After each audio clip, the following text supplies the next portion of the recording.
প্রিয়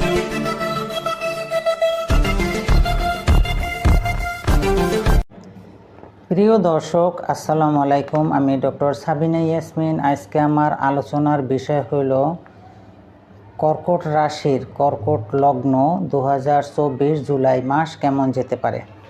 তাহলে আমি কিছু মূল ইম্পর্টেন্ট কিছু আলোচনা করব। অ্যাস্ট্রোলজি শাস্ত্রে প্রকৃতির নিয়মে গ্রহ নক্ষত্র ঘুরতে থাকে। তার কক্ষপথে কিভাবে কোন জায়গায় ব্ল্যাক হোল কোন জায়গায় কতটুক ট্রানজিট করবে সেই হিসাবে একটা ফিজিক্সের যে একটা ফিজিক্স সাবজেক্টের মধ্যে যে অ্যাস্ট্রোনমি আছে সেইভাবে এই মানে পুঙ্খানুপুঙ্খানুভাবে একটা দিক নির্দেশনা দেওয়া হয়ে থাকে। তবে এটা প্রথমেই বলছি আমি, এটা কিন্তু সার্বিক বিচার। এটাই যে ঘটতে পারে 100% এ ধরনের কিছু না, তবে সম্ভাবনার পথ, সাবধানে থাকতে হবে। তাহলে আসি এবার মূল আলোচনায়। রবি শুক্র একত্রিত হতে যাচ্ছে মিথুন রাশিতে,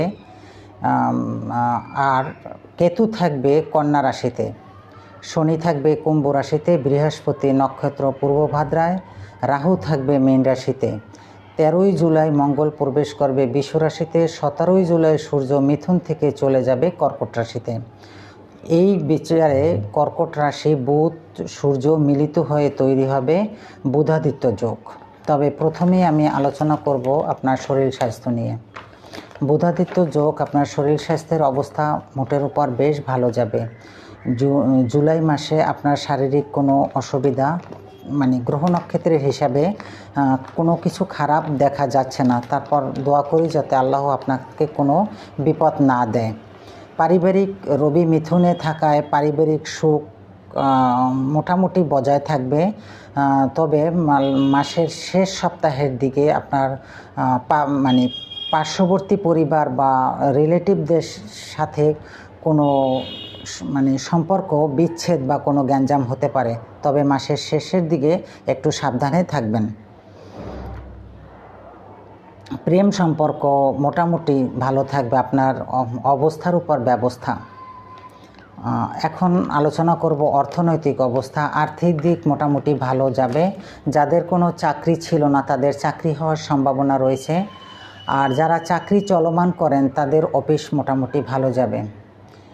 এই জুলাই মাসে আমি বলতে পারি আপনাদের মানে কি বলবো, কর্কট রাশির কোনো অসুবিধা দেখা যাচ্ছে না। তবে একটা সাবধানতা করতে বলা হয়েছে। যেহেতু আপনার ঘরের উপর কেতু, সব ভালো হওয়ার পর কিছু শত্রু আপনাকে ডিস্টার্ব করবে। সেই শত্রুগুলো হবে মানে তীক্ষ্ণ গভীর, মানে প্রকাশ্যে শত্রু না, গোপন শত্রু। এ ব্যাপারে খুব সাবধান থাকবেন। অফিসিয়াল ব্যাপার হোক, রাজনৈতিক ব্যাপার হোক, যে কোনো ব্যাপার হোক, এই ব্যাপারে খুব সাবধানতা অবলম্বন করতে হবে। কেতু তো জানেন যে একটা মিস্টেরিয়াস সে ঘটনা ঘটায়। এখন আমি বললাম সব ভালো, আপনার একটা ঘটনা ঘটে যাবে, তখন তো আপুকে ফোন দিয়ে বলবেন আপু কি বলছিলেন। হ্যাঁ, এই কেতু কোনো সমস্যা ঘটাতে পারে। এছাড়া আপনার গ্রহ নক্ষত্র বিচারে ওভারঅল মোটামুটি ভালো যাবে।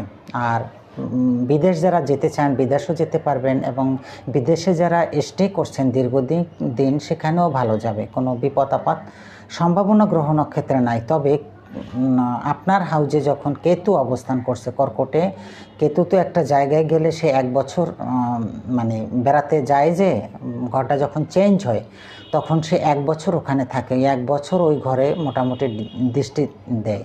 তো কেতু যখন আছে আপনার সব দিক ভালো গেলেও শত্রুর দিকে আপনি একটু খেয়াল রাখবেন, কারণ এটা হলো গোপন শত্রু। কেতুর শত্রুতাটা হইল গোপন শত্রু। এছাড়া অন্যান্য দিক ভালো যাবে। রাহুর দৃষ্টি আছে, রাহু আপনাকে নতুন বিজনেসের অনেক কাজ দিবে, কারণ রাহুর কাজই হলো ঘটানো। ও যে সবসময় খারাপ দেয় তা না, ও অনেক কিছু ঘটায়, কমিউনিকেট ঘটায়, সেদিকেও আপনার অনেক ভালো আছে। তা প্রিয় কর্কট, আপনি ভালো থাকুন, সুস্থ থাকুন। এই জুলাই মাস আপনার শুভ হোক, আমি আপনার শুভ কামনা করি। ধন্যবাদ।